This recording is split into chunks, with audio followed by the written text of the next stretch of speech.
penyebab keguguran akan mirip dengan penyebab ketidaksuburan tadi. Ya mungkin ada infeksi, mungkin ada faktor sperma, mungkin ada faktor sel telur. Nah faktor-faktor lain tentu kita mesti periksa.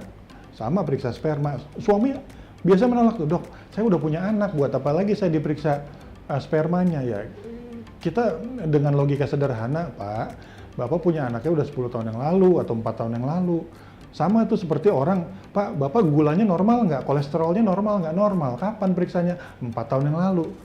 Apa kita mau pakai data 4 tahun yang lalu untuk menjawab pertanyaan yang terjadi sekarang? Tentu tidak kan?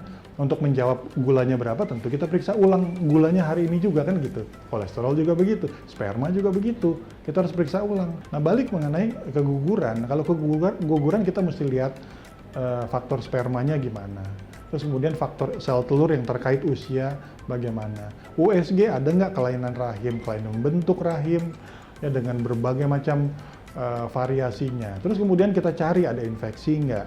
Dari sisi endokrinologi, hormonnya normal nggak, ada gula nggak dia, gangguan gula, gangguan hormon. Terus kemudian ada polikistik ovarian syndrome nggak, ada hiperandrogenisme nggak dia.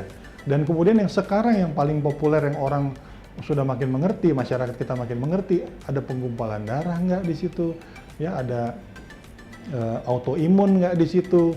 Nah ini yang kita mesti explore satu demi satu sesuai dengan protokol yang ada. Tentu nggak langsung semuanya diperiksakan karena ini juga terkait dengan satu strategi yang mesti menetapkan skala prioritas. Kedua juga karena ini juga tidak berbiaya murah.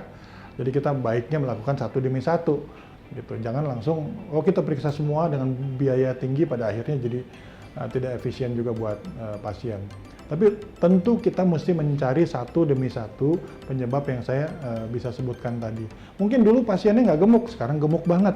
Ya jangan-jangan obesitas ini sangat terkait loh dengan produksi hormon estrogen, yang sangat terkait juga loh dengan gangguan metabolisme gula, ya ada namanya resistensi insulin di situ. Bisa terganggu metabolisme gula di dalam tubuhnya ketika dia gemuk. Bisa terganggu produksi hormonnya ketika perempuan ini gemuk gitu. Jadi benar-benar kita nilai ulang kembali, kita coba cari tahu apa sih penyebab kegugurannya. Umumnya kita lakukan itu periksa lab dan lain-lain.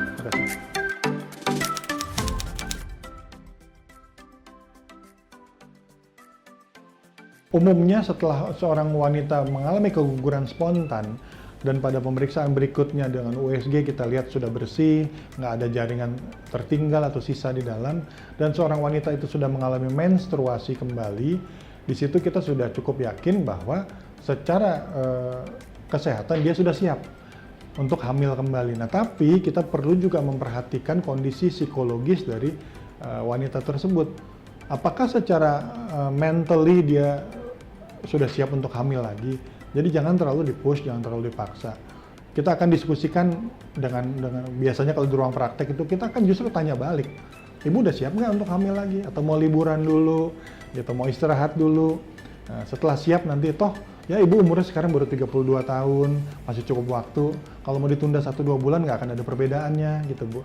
Ya, jadi itu kita dekati secara holistik manusianya, jangan hanya secara anatominya sudah siap Bu, tenang aja, tapi kita tidak memperhatikan kondisi psikologi dari pasien kita yang sebenarnya sedang berduka, sedang kecewa, atau mungkin sedang marah dengan keadaan yang dia sedang alami.